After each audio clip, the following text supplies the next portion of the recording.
Sir Pawan సినిమాలు break Chandrababu మాటల మర్మం అదేనా? ఇదే దీని కంటిన్యూషన్. ఇప్పుడు సినిమాలు అనేదేమో ఈరోజు పత్రికల్లో కూడా వార్తలు ఇచ్చేశారు, పవన్ సినిమాలు ఆపేశారు అని. ఆ స్టేట్మెంట్ని బట్టి అంటే ఆ స్టేట్మెంట్ను రెండు విధాలు కూడా తీసుకోవచ్చు. ఏదన్నా ఉంటే పవనే చెప్తారు అన్నది చెప్పేంతవరకు లేదు కదా. అవును, ఇది ఒక లాజిక్. ఉంటే చెప్తారన్నారంటే ఇప్పుడు లేదు, ఇప్పుడు చెప్పరు, లేదు కదా. కాబట్టి ఇది మంచిదే. నేనైతే మొన్న కూడా చెప్పా, పవన్ షుడ్ రీడిస్కవర్ హిమ్సెల్ఫ్.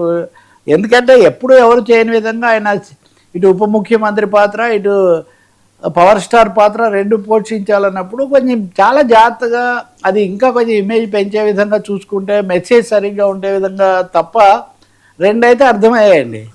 ఒకటి హరిహర వీరమల్లు తరహా సనాతన ధర్మ ప్రచారం అనేది పెద్దగా సౌత్లో నడవదు.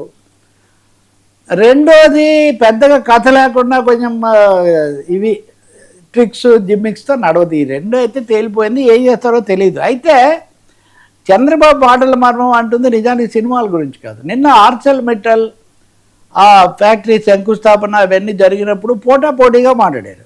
నిజానికి మిట్టల్ అన్న ఆయన అంతర్జాతీయ స్థాయిలో ఇవన్నీ కూడా పెట్టిన వ్యక్తి.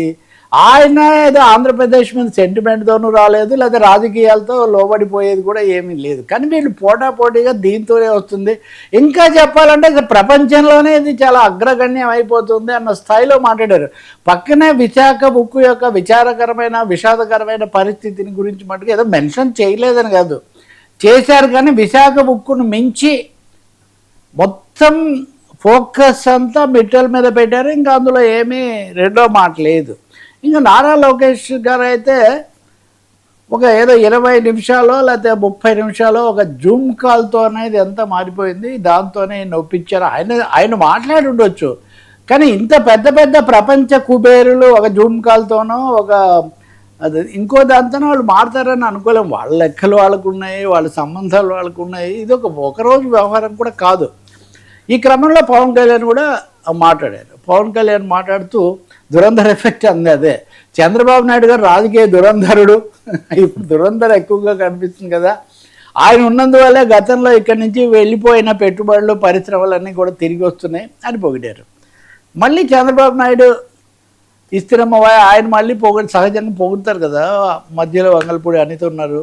ఆయన ఏమన్నారంటే అన్నీ చేస్తున్నాము చక్కగా అని చెప్తూ పవన్ కళ్యాణ్ బేషరతుగా మద్దతు ఇస్తున్నారు, అన్కండిషనల్ సపోర్ట్. ఈ బేషరతు బేషరత్ అంటే వాట్ డస్ ఇట్ మీన్ యాక్చువల్గా? అవి ఒక ఉప ముఖ్యమంత్రికి పెట్టే షరతు ఏమీ లేదు రాజ్యాంగ పరంగా లేదా ప్రభుత్వ పరంగా. కానీ రాజకీయంగా పెట్టే అవకాశం మటుకు ఉంది. అంటే మీరు ఏం చేసినా కానీ మేము మద్దతు తెలుపుతాం అనేది ఒకటి. రెండవది అందరి బుర్రలో ప్రముఖంగా ఉంది లోకేష్ అక్కడ ప్రమోషన్లో. ఇప్పుడు లోకేష్ అక్కడ అంత ముఖ్యంగా సీనియర్ నాయకులతో పాటు కనిపించడము, మిత్తలు కూడా ఆయన్ను వీళ్ళందరినీ కూడా కంగ్రాచులేట్ చేయడం, ఇవన్నీ మనం చూసినప్పుడు ఖచ్చితంగా అందరి బుర్రలో ఏదైతే ఉందో లోకేష్ నాయకత్వాన్ని కూడా పవన్ కళ్యాణ్ ఆమోదించారు, దానికి కూడా సిద్ధమైనారు. 15 ఏళ్ళు అంటున్నప్పుడు ఈ 5 ఏళ్లలోనే లోకేష్ వస్తాడని అందరు చెప్తుంటే 15 ఏళ్ళు మేము కొనసాగుతామని ఆయన చెప్తున్నారంటే బేషరతుగా మేము మద్దతు ఇస్తున్నామని చెప్పినట్టే కదా. కాబట్టి అన్కండిషనల్ సపోర్ట్ తెలుగుదేశం అని చంద్రబాబు చెప్పింది. అక్కడ ఎవరైనా అనొచ్చు మీరు లేనిపోయిన అర్థాలు తీస్తున్నారని. మా రాజకీయ నాయకులు, అందులో ముఖ్యమంత్రులు 4వ సారి 5వ సారి ఉన్నవాళ్ళు అంత తేలిగ్గా వాళ్ళేమీ మాట్లాడరు. పవన్ కళ్యాణ్ ఎలాంటి కండిషన్స్ పెట్టట్లేదు. పవన్ కళ్యాణ్ మమ్మల్ని సంపూర్ణంగా కూటమి కొనసాగడానికి మద్దతు ఇస్తున్నారు అన్నది చంద్రబాబు చెప్పిన క్లియర్ మెసేజ్ అనేది అయితే మనకు అర్థమవుతుంది. దానికి తగినట్టు ఆయన పొగడతలు అవి కూడా ఉన్నాయి. అయితే దీనికి రెండో సైడ్ ఏమంటే ఇంతగా ఎందుకు చెప్పాల్సి వచ్చింది, మనం తర్వాత ఇది పాయింట్ మనం దాంట్లో కవర్ చేయొచ్చు.